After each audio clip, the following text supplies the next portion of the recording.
Hi Pisces, thank you so much for joining me today. I hope that you are doing well. This reading is for any sun, moon, or rising Pisces sign. We will take a look at the cards. We'll get a sense of the awareness for the week, guidance, and possible outcomes. I will also choose a couple of oracle cards for additional information. So let's just go ahead and get started with your reading. Okay, so we have the King of Swords.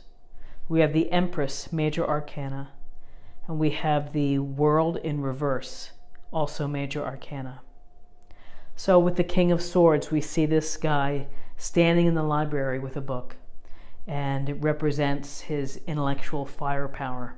He's very smart, very intelligent and objective, able to grasp complex ideas quickly, able to problem solve fairly, can get to the heart of a matter very quickly as well, and isn't listening to all the emotional pieces of it, and is just kind of focusing at the relevant details.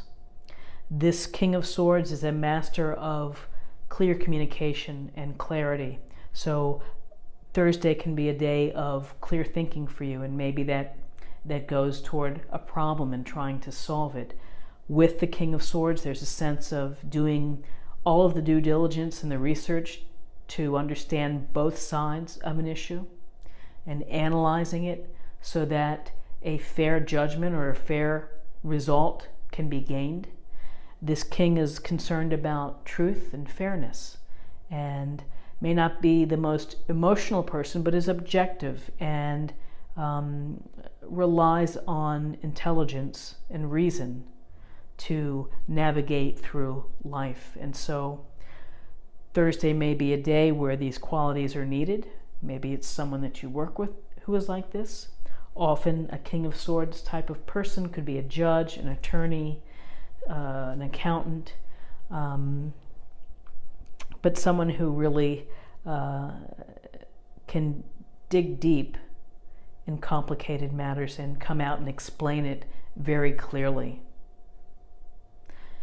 Then he's looking in the direction here of the Empress. And the Empress looks beautiful. She's laying on the beautiful lounge chair here.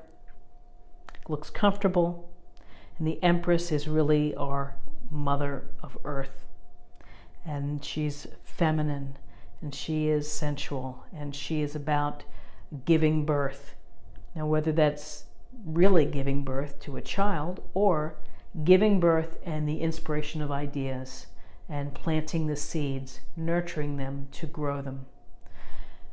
She understands abundance and having comforts. And again, it's focusing on things within the physical realm often. So there's an earthiness to this queen. There's a sense of physical activity, very much about beauty, and a focus on health and appreciating beauty, but really it's the mothering, loving energy that she brings out. And so what I see between these two, the King of Swords and the Empress, we get to benefit from two very different types of energies coming.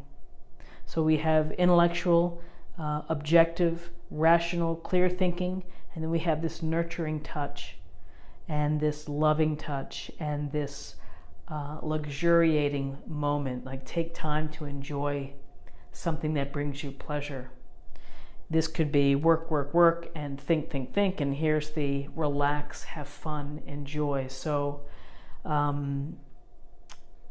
it's good to have both. And Thursday can be a day of hard work and maybe going home and just forgetting all of the things that you had to deal with during the day and just relaxing in a bubble bath, or whatever it may be that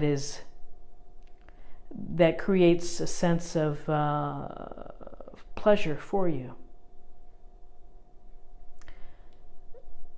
Again, inspiration, creativity, giving birth to new ideas, nurturing them. And then we have the World in Reverse. And in this World card, we have this woman here She looks like she's in charge. We see the gear and the world in reverse. It's really a delay in dreams or goals or desires, coming through. There's a delay in your recognition. And if you recall from a traditional Rider-Waite illustration, it's the woman kind of skip dancing with the wands within the wreath. I think she has a purple sash. And in this illustration, she's just kind of looks powerful. And the world is about things are always happening, and there's movement with the world, but there's also a sense of completion, reaching your goals and feeling whole. In reverse, there's a delay, or maybe you're close to your goal and you're not getting those feel-good feelings. Like, gosh, I've worked so hard for this. So maybe there's just a sense of disappointment. It also could relate to patience. Maybe you've been toiling away on something and you just can't wait for it to be over. And it's taking more time than you had planned.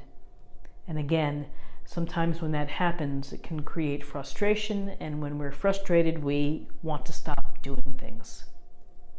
So I think that with the world in reverse, it would be wise to take a moment to reflect, to think about, are these things that were in my control or out of my control, of any delays or sticking points. Sometimes this looks like this gear could just not run as smoothly. And so that's how I would view the world, is that it's you're getting to your goal, to your dream, taking longer. You just, whatever, maybe some obstacles coming up your way, but can cause you to lose patience. Take the time, and I would say hang in there. Rely on maybe some people who can help talk you through these stuck moments. Someone who would be an expert, like a King of Swords. Also get some nurturing and some good counsel, perhaps, from friends or family that can help. So this is an interesting reading for Thursday, with two very strong people with attributes that are that work well together. Let's take a look at the numbers. We have 1, we have 3, that's 4, and 21, that's 25, and 25 reduces to 2 plus 5 equals 7.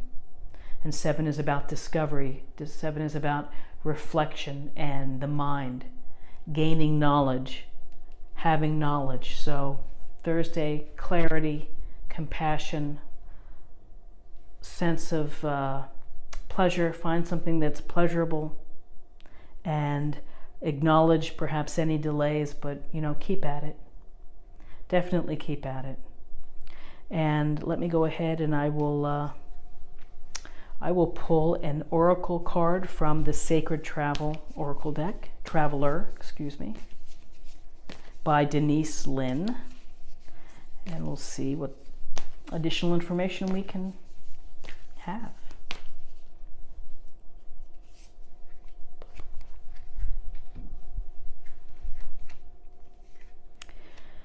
Rejuvenating rain. Clear the past, heal the present. Great advice. And again, that's why I really like this oracle deck. Clear the past, heal the present.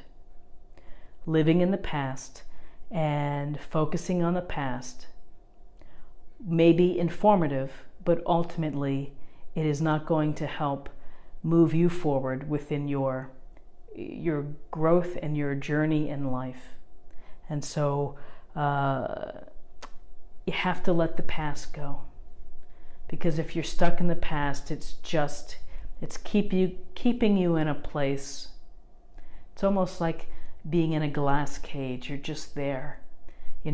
Get out of the cage and keep moving on to your current place and where you want to go. I think there's a lot to be said for trying to stay present. We spend most of our lives, we're planning to go to college, we plan to do this, we're thinking forward, We think lovingly of the past, but it just seems that we forget about now. We forget about today. And one of the best practices that I ever had was, in the last 2 years, is to really not get ahead of myself. It's really to think about each day and to start each day with a gratitude affirmation or something that can, just set the tone for being where I am right now. And a dear friend of mine who is close to 90 said, "Why are you always wanting to get ahead of time here? Just enjoy the moment, because you don't know what's going to happen in days and months to come. Enjoy today." And those are really true words, and it's, again, hard to do. Hard to train yourself to just be there today and let the past, release the past, remember the past, acknowledge it, but, be in the present. So I've said so a lot, and I apologize. I'll try to do better tomorrow. Have a great Thursday. If you enjoyed this reading, please like, share, or comment. And if you're new to the channel, please consider subscribing. It's a great way to stay connected and to show support. And I hope I will see you again tomorrow for a new daily tarot reading. Thank you. Bye-bye.